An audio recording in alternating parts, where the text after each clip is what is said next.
ನಮಸ್ಕಾರ, ಮನಸಾರೆ ಕನ್ನಡ ಯೂಟ್ಯೂಬ್ ಚಾನಲ್ಗೆ ಸ್ವಾಗತ. ನೆಲನೆಲ್ಲಿಯ ಉಪಯೋಗಗಳನ್ನು ನಾವಿವತ್ತು ನಮ್ಮ ವಿಡಿಯೋದಲ್ಲಿ ತಿಳ್ಕೊಳ್ಳೋಣ. ಅದಕ್ಕೂ ಮೊದಲು ಯಾರೆಲ್ಲ ನಮ್ಮ ಚಾನಲ್ನ ಸಬ್ಸ್ಕ್ರೈಬ್ ಆಗಿರುವೋ ಈಗಲೇ ಸಬ್ಸ್ಕ್ರೈಬ್ ಆಗಿ. ನೆಲನೆಲ್ಲಿಯು ಪೋರ್ಬಿಯೇಸಿ ಕುಟುಂಬಕ್ಕೆ ಸೇರಿದ ಸಣ್ಣ ಜಾತಿಯ ಸಸ್ಯ. 1 ಅಡಿ ಎತ್ತರ ಬೆಳೆಯೋ ಈ ಪುಟ್ಟ ಏಕವಾರ್ಷಿಕ ಸಸ್ಯ ಕಾಂಡವು ಮೃದುವಾಗಿರುತ್ತೆ, ಕೆಂಪು ಮಿಶ್ರಿತ ಹಸಿರು ಬಣ್ಣದಲ್ಲಿರುತ್ತೆ. ಕಾಂಡದ ಮೇಲೆ ಅರ್ಧ ಅಂಗುಲ ಅಂತರದಲ್ಲಿ ಹಸಿರು ಬಣ್ಣದ ಎಲೆಗಳು ಪರ್ಯಾಯವಾಗಿ ಜೋಡಣೆಗೊಂಡಿರುತ್ತೆ. ಭಾರತದಲ್ಲಿ ಕಂಡುಬರುವ ನೆಲನೆಲ್ಲಿಯನ್ನ ಕಿರಿನೆಲ್ಲಿ, ಭೂಮಿ ಆಮ್ಲ ಎಂದೆಲ್ಲ ಕರೀತಾರೆ. ಔಷಧೀಯ ಗುಣಗಳ ಭಂಡಾರವನ್ನೇ ಹೊಂದಿರುವಂತಹ ನೆಲನೆಲ್ಲಿ ಮಳೆಗಾಲದಲ್ಲಿ ಅಧಿಕವಾಗಿ ಕಂಡುಬರುತ್ತೆ. ಇದು ಬೆಳೆದು 5 ರಿಂದ 8 ತಿಂಗಳ ಆಯಸ್ಸು ಪಡೆದು ಜನಸಾಮಾನ್ಯರ ಕಾಯಿಲೆಗೆ ಔಷಧಿಯಾಗಿ ಉಪಯುಕ್ತವಾಗಿದೆ. ಎಲೆಗಳು ಚಿಕ್ಕದಾಗಿದ್ದು ಎಲೆಗಳ ಹಿಂಭಾಗದಲ್ಲಿ ನೆಲ್ಲಿಯ ಕಾಯಿಗಳು ಸಾಲಾಗಿ ಜೋಡಣೆಯಾಗಿರುತ್ತದೆ. ಇನ್ನು ಇದರ ಉಪಯೋಗಗಳು ಅಂತಂದರೆ, ಜಾಂಡೀಸ್ಗೆ ಈ ನೆಲನೆಲ್ಲಿಯನ್ನು ಉಪಯೋಗಿಸ್ತಾರೆ. ಹಾಗೂ ವೈದ್ಯ ಪದ್ಧತಿಯಲ್ಲಿ ಗಾಯ, ಕಜ್ಜಿ ಮತ್ತು ಜಂತುಹುಳುಗಳ ನಿವಾರಣೆಗೆ ನೆಲನೆಲ್ಲಿಯನ್ನು ಬಳಸಲಾಗುತ್ತೆ.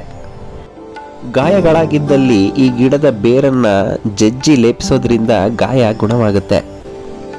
ಎಲೆಗಳನ್ನು ಉಪ್ಪಿನೊಂದಿಗೆ ಅರೆದು ಲೇಪಿಸೋದ್ರಿಂದ ತುರಿಕೆ, ನವೆ ಕೂಡ ಕಡಿಮೆಯಾಗುತ್ತೆ. ಕುಷ್ಠ, ಅಸ್ತಮದಂಥ ಕಾಯಿಲೆಗಳಿಗೂ ಕೂಡ ನೆಲನೆಲ್ಲಿ ಉಪಯುಕ್ತ ಔಷಧಿಯಾಗಿದೆ. ಹೊಟ್ಟೆ ನೋವು, ಅಜೀರ್ಣದಿಂದ ಹೊಟ್ಟೆ ನೋವು ಉಂಟಾದಲ್ಲಿ ನೆಲನೆಲ್ಲಿ ಸೊಪ್ಪಿನ ಕಷಾಯ ತಯಾರಿಸಿ ಅದಕ್ಕೆ ತುಪ್ಪದಲ್ಲಿ ಹುರಿದು ಇಂಗಿನ ಪುಡಿಯನ್ನು 1 ಚಿಟಿಕೆ ಬೆರೆಸಿ ಕುಡಿಯಬೇಕು. ಎಲೆಗಳಷ್ಟೇ ಅಲ್ಲದೆ ಇದರ ಕಾಂಡವೂ ಕೂಡ ಔಷಧಿಯ ಗುಣಗಳನ್ನು ಹೊಂದಿದೆ. ಬೇದಿಯಾಗುತ್ತಿದ್ದಲ್ಲಿ ನೆಲನೆಲ್ಲಿಯ ಎಲೆಯ ಕಾಂಡವನ್ನು ಜಜ್ಜಿ ರಸ ತೆಗೆದು 4 ಗಂಟೆಗಳಿಗೊಂದು ಬಾರಿ ಕುಡಿಬೇಕು, ಇಲ್ಲವೇ ಹಾಗೆಯೇ ತಿನ್ನಬಹುದು. ಇದರಿಂದ ಬೇದಿಯು ಕಡಿಮೆಯಾಗುತ್ತದೆ. ಇನ್ನು ಮಹಿಳೆಯರಿಗೆ ಮುಟ್ಟಿನ ಸಂದರ್ಭದಲ್ಲಿ ಅಧಿಕ ರಕ್ತಸ್ರಾವವಾಗುತ್ತಿದ್ದಲ್ಲಿ ನೆಲನೆಲ್ಲಿಯ ಚಟ್ನಿಯನ್ನು ಆಹಾರದಲ್ಲಿ ಸೇವಿಸುವುದಲ್ಲದೆ ನೆಲನೆಲ್ಲಿ ಕಷಾಯ ತಯಾರಿಸಿ ದಿನಕ್ಕೆ 3 ಬಾರಿ ಕುಡಿಯೋದ್ರಿಂದ ಕೂಡ ರಕ್ತಸ್ರಾವ ಕಡಿಮೆಯಾಗುತ್ತದೆ. ರೋಗ ನಿರೋಧಕ ಶಕ್ತಿಯನ್ನು ಕೂಡ ಹೆಚ್ಚಿಸುತ್ತೆ. ನೆಲನೆಲ್ಲಿಯ ರಸವನ್ನು ಇಲ್ಲವೇ ಕಷಾಯವನ್ನು ಸೇವನೆ ಮಾಡೋದ್ರಿಂದ ರೋಗ ನಿರೋಧಕ ಶಕ್ತಿ ಹೆಚ್ಚಾಗುತ್ತೆ.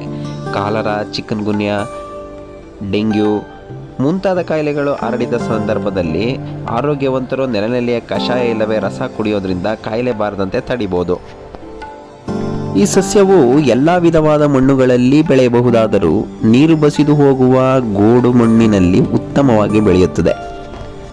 ಇನ್ನು ನೆಲನೆಲ್ಲಿಯ ಪೌಡರ್ ಕೂಡ ಮಾರ್ಕೆಟ್ನಲ್ಲಿ ಲಭಿಸುತ್ತದೆ.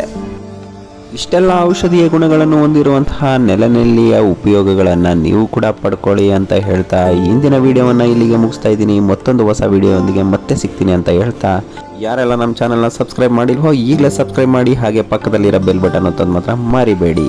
ಧನ್ಯವಾದಗಳು.